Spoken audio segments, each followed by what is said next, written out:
ಹೊಸಳ್ಳಿ ಮತ್ತು ಸುತ್ತಮುತ್ತಲಿನ ನನ್ನೆಲ್ಲ ಸ್ನೇಹಿತರೆ, ಕ್ರಿಕೆಟ್ ಅನ್ನೋದು ನಮ್ಮ ದೇಶದಲ್ಲಿ ಒಂದು ಧರ್ಮ. ಇಡೀ ನಮ್ಮ ದೇಶ ಬೇರೆ ಬೇರೆ ಜಾತಿ ಧರ್ಮಗಳಲ್ಲಿ ಬೇರೆ ಬೇರೆ ಆಗಿಬಿಡ್ತದೆ. ಏನಾದರೂ ವಿಷಯ ಬಂತು, ರಾಜಕೀಯ ಬಂತು, ಇನ್ನೊಂದು ಅಂತಂದ್ರೆ ಭಾಷೆ, ಧರ್ಮ, ಜಾತಿ ಅಂತ ಬೇರೆ ಬೇರೆ ಆಗ್ಬಿಡುತ್ತೆ. ಆದರೆ India versus Pakistan, India versus ಆಸ್ಟ್ರೇಲಿಯಾನೋ ಮ್ಯಾಚ್ ನಡೀತಾ ಇದ್ರೆ ಜಾತಿ ಇಲ್ಲ, ಧರ್ಮ ಇಲ್ಲ, ಇನ್ನೊಂದಿಲ್ಲ, ಇಡೀ ಭಾರತ ಅವತ್ತು ಒಂದಾಗಿರ್ತದೆ. ನಮ್ಮ ಭಾರತನೇ ಆವತ್ತು ನಾವು ಒಂದಾಗ್ತೀವಿ. ಯಾವುದಾದ್ರೂ ಒಂದು ವಿಷಯದಲ್ಲಿ ನಾವು ಯಾವತ್ತಾದ್ರೂ ಒಂದಾಗ್ತೀವಿ ಅಂತಂದ್ರೆ ಅದು ಕ್ರಿಕೆಟ್ ಮ್ಯಾಚ್ ಆಡ್ತಾ ಇರ್ಬೇಕು, ರೋಚಕ ಘಟ್ಟ ತಲುಪಿರ್ಬೇಕು. ಯಾವ ಜಾತಿ, ಧರ್ಮ, ಇನ್ನೊಂದು ಭಾಷೆ ಯಾವುದು ಇರಲ್ಲ, ಅವತ್ತು ಎಲ್ಲರೂ ಒಂದಾಗಿರ್ತೀವಿ. ಅದು ಇವತ್ತು ನಮ್ಮ ಭಾರತ ದೇಶದ ಕ್ರಿಕೆಟ್.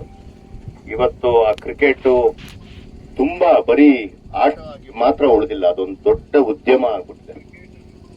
ನೂರಾರು ಜನಕ್ಕೆ, ಸಾವಿರಾರು ಜನಕ್ಕೆ, ಲಕ್ಷಾಂತರ ಜನಕ್ಕೆ ಊಟ ಕೊಡುವಂತ ಕೆಲಸ ಮಾಡ್ತಿದೆ ಇವತ್ತು.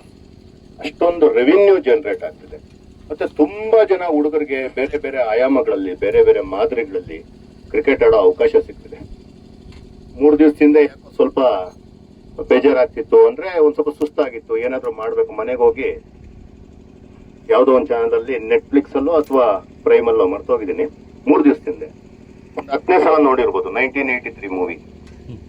ಕಪಿಲ್ ದೇವ್ರವರು ಫಸ್ಟ್ ಟೈಮ್ ಗೆಲ್ತಾರಲ್ಲ ಟೂರ್ನಮೆಂಟ್, ಅದನ್ನ ನೋಡ್ಕೊಂಡಿದ್ದು ಒಂದು 3 ಅವರ್ ಮತ್ತೆ ಎನರ್ಜಿ ಎಲ್ಲ ವಾಪಸ್ ಬಂದಂಗೆ. ಅಂದ್ರೆ ರಿಲ್ಯಾಕ್ಸ್ ಮಾಡೋದಕ್ಕೆ ನಾವ್ ಏನ್ ಮತ್ತೆ ನೋಡ್ತೀವಿ ಅಂತಂದ್ರೆ ಮತ್ತೆ ಕ್ರಿಕೆಟ್. ಏನೋ ಒಂದ್ ನೆಪ ನಮ್ಗೆಲ್ಲ ಕ್ರಿಕೆಟ್ ಅನ್ನೋದು ಜೀವನದಲ್ಲಿ ಅಷ್ಟೊಂದು ಹಾಸು ಹೊಕ್ಕಾಗ್ಬಿಟ್ಟಿದೆ. ಅದನ್ನ ಇವತ್ತು ಇಷ್ಟು ಚೆನ್ನಾಗಿ ಆಡಿದೀರಾ. ಇವತ್ತು ಬರೀ ಸಿಟಿಯವ್ರಿಗೆ ಮಾತ್ರ ಕ್ರಿಕೆಟ್ ಉಳ್ಕೊಂಡಿಲ್ಲ, ಹಳ್ಳಿಯಲ್ಲಿ, ಗಲ್ಲಿಯಲ್ಲಿ ನಾವು ಕ್ರಿಕೆಟ್ ಆಡ್ತೀವಿ, ಸಂಭ್ರಮ ಪಡ್ತೀವಿ. ನಿಜವಾಗ್ಲೂ ನನ್ನ ಆತ್ಮೀಯ ಸ್ನೇಹಿತ ತಮ್ಮ ರಘು ಎಷ್ಟೋ ಸಲ ಬೇರೆ ಬೇರೆ, ಮೊನ್ನೆ ಅಂತೂ ಇನ್ನೂ ದೊಡ್ಡ ಟೂರ್ನಮೆಂಟ್ ಏನೋ ಮಾಡ್ದ ಅಂತ ಅನ್ಸುತ್ತೆ. ನಂಗೆ ಬರಕ್ಕಾಗಿಲ್ಲ ಕೆಲಸಗಳು ಒತ್ತಡದಲ್ಲಿ. ಇವತ್ತು ಅಷ್ಟೇ ಬೆಳಗ್ಗೆಯಿಂದ ಒಂದು 7-8 ಸಲ ಮಾತಾಡ್ಕೊಂಡಿರ್ಬೋದು. ಅಣ್ಣ ಬರಂಗಾಗಿದ್ರೆ ಬನ್ನಿ ಅಣ್ಣ ಅಂತ. ಅವ್ನು ನಮ್ಮ ಹುಡುಗ ಶ್ರೀಕಾಂತು ಅಷ್ಟೇ, ಅಣ್ಣ ಅಷ್ಟೆಲ್ಲ ಹೇಳ್ತಿರ್ತಾರೆ. ನಮ್ಮ ಸುನಿಲ್ ಏನಪ್ಪ ರಘು ಅಷ್ಟೆಲ್ಲ ಹೇಳ್ತಿರ್ತಾರೆ ಹೋಗಿ ಅಂತ. ಕೆಲಸಗಳು ಒತ್ತಡ ಅಷ್ಟು ಬಿಟ್ರೆ ಇನ್ನೇನಿಲ್ಲ. ಆಯ್ತು, ಏನೇನೋ ಮುಗಿಸ್ಕೊಂಡು ಅದು ಇದು ಸ್ವಲ್ಪ ಅಡ್ಜಸ್ಟ್ ಮಾಡ್ಕೊಂಡು ಬಂದ್ವಿ. ನಮ್ಮ ಅದೃಷ್ಟಕ್ಕೆ ಫೈನಲ್ಸ್ ಸಹ ಮುಗ್ದಿತ್ತು.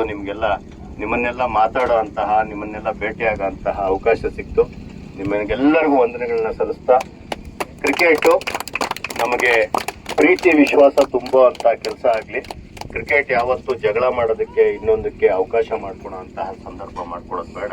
ಕ್ರಿಕೆಟ್ ಬರೀ ಮನಸ್ಸಿನಲ್ಲಿ ಖುಷಿ ಕೊಡುವಂತಹ ಕೆಲಸ ಮಾತ್ರ ಮಾಡ್ಲಿ ಅಂತ ಹೇಳ್ತಾ, ನಿಮ್ಗೆಲ್ಲರಿಗೂ ಒಳ್ಳೇದಾಗ್ಲಿ. ಯುವಕರೆಲ್ಲ ಇದ್ದೀರಾ, ನಿಜಕ್ಕೂ ಖುಷಿ ಆಗುತ್ತೆ. ನಿಮ್ಗೆಲ್ಲರಿಗೂ ಒಳ್ಳೇದಾಗ್ಲಿ. ಕ್ರಿಕೆಟ್ ಜೊತೆಗೆ ಜೀವನನೂ ಸಹ ಕಟ್ಕೊಳೋದ್ರ ಬಗ್ಗೆ ಯಾವತ್ತೂ ದಯವಿಟ್ಟು ಗಮನ ಕೊಡಿ. ಕ್ರಿಕೆಟೇ ಜೀವನ ಅಲ್ಲ. ಜೀವನಕ್ಕೆ ಏನ್ ಮಾಡ್ಬೇಕು ಅದು ಮಾಡ್ಕೊಂಡು, ಇದೆಲ್ಲ ಬೇಕು, ಜೀವನದ ಒಂದು ಅಂಗ ಇವೆಲ್ಲ. ಅದ್ರ ಜೊತೆ ಬರೀ ಕ್ರಿಕೆಟ್ ಅಂತ ಅನ್ಕೊಂಡು ಇದು ಮಾಡ್ಕೊಳೋದು ಬೇಡ. ಬರೀ ಆಟ ಮಾತ್ರ ಅಲ್ಲ, ಜೀವನ ತುಂಬಾ ದೊಡ್ಡದು. ಅದನ್ನ ನೀವು ಮಾಡಬೇಕು, ಒಳ್ಳೆ ರೀತಿಯಲ್ಲಿ ನಡೆಸ್ಕೊಂಡು ಹೋಗ್ಬೇಕು. ತಂದೆ ತಾಯಿ ಕಡೆ ಗಮನ ಕೊಡ್ಬೇಕು. ನಿಮ್ಮ ಅಣ್ಣ ತಮ್ಮಂದ್ರು, ಅಕ್ಕ ತಂಗಿರು ಯಾರಿದ್ದಾರೆ ಅವ್ರ ಕಡೆ ಗಮನ ಕೊಡ್ಬೇಕು. ಯುವಕರು ಇದ್ರ ಕಡೆ ಗಮನ ಕೊಟ್ರೆ ಮಾತ್ರನೇ